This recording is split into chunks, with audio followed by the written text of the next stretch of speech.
بسم اللہ الرحمن الرحیم۔ السلام علیکم۔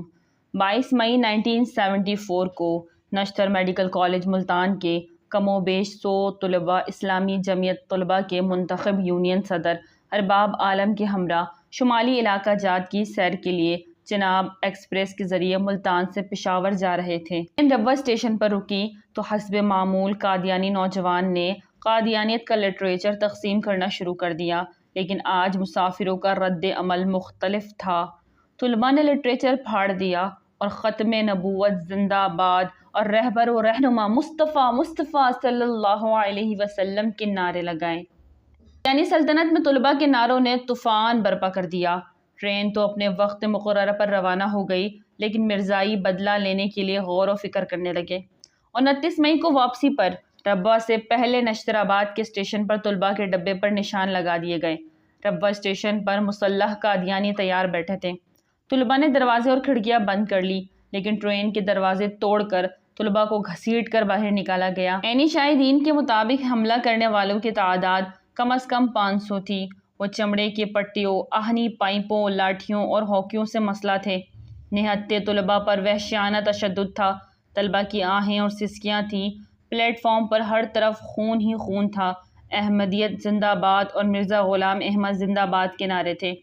زخموں سے گلزار بدن اور خون آلود کپڑوں کے ساتھ اسلامی جمعیت کے کارکنان پر مشتمل طلباء کا یہ قافلہ ربوہ سے روانہ ہوا تو قادیانیوں کی حیوانیت کی خبر ٹرین سے پہلے پہنچ گئی۔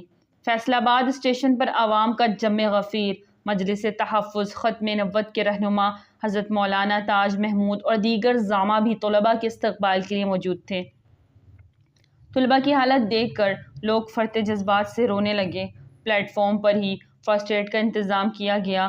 مولانا تاج محمود نے طلباء سے مخاطب ہو کر کہا کہ تمہارے خون کے ایک ایک قطرے کا حساب مرزائیوں سے لیا جائے گا۔ اس واقعے کا رد عمل پورے ملک میں نظر آیا۔ ہڑتالوں اور احتجاجی مظاہروں کا سلسلہ شروع ہو گیا اور ساتھ ہی گرفتاریوں اور ریاستی تشدد کا بھی۔ احتجاج گاؤں دیہاتوں تک پھیل گیا۔ مسلمانوں کا دیرینہ مطالبہ ہر زبان پر تھا کہ قادیانیوں کو غیر مسلم قرار دیا جائے۔ احتجاج میں شدت آئی تو یکم جون کو وزیر اعظم ذوالفقار علی بھٹو نے امن و امان قائم رکھنے کے لیے عوام سے تعاون اپیل کی اور طلباء پر تشدد کی انکوائری کے لیے ٹریبیونل کے تشکیل کا اعلان کر دیا، جس کی رپورٹ آج تک نہ سکی۔ 28 جون کے مصر کی جامعہ الازہر نے قادیانیوں کو غیر مسلم ہونے کا فتویٰ جاری کر دیا۔ 30 جون 1974 کو اپوزیشن جماعتوں کی طرف سے قومی اسمبلی میں قادیانیوں کو غیر مسلم اقلیت قرار دینے کی قرارداد پیش کی گئی۔ یہ بات پیش نظر رہے کہ اس معاملے پر قومی اسمبلی کے 28 اجلاس ہوئے۔ مسلمان اور قادیانیوں کو اپنا موقف پیش کرنے کا پورا موقع دیا گیا۔ قادیانیوں کے سربراہ مرزا ناصر اور لاہوری گروپ کے سربراہ صدر الدین کا موقف سنا گیا۔ مسلمان علماء دین نے قادیانی رہنماؤں کو لاجواب کر دیا۔ 7 ستمبر 1974 کو قومی اسمبلی کا فیصلہ کن اجلاس ہوا اور قادیانیوں کے دونوں شاخوں کو غیر مسلم اقلیت قرار دے کر دائرہ اسلام سے خارج کر دیا گیا۔ الحمدللہ قادیانیت کو دائرہ اسلام سے خارج کروانے کی تحریک کے آغاز کا صحرا اسلامی جمعیت طلباء کے کارکنان کے سر ہے۔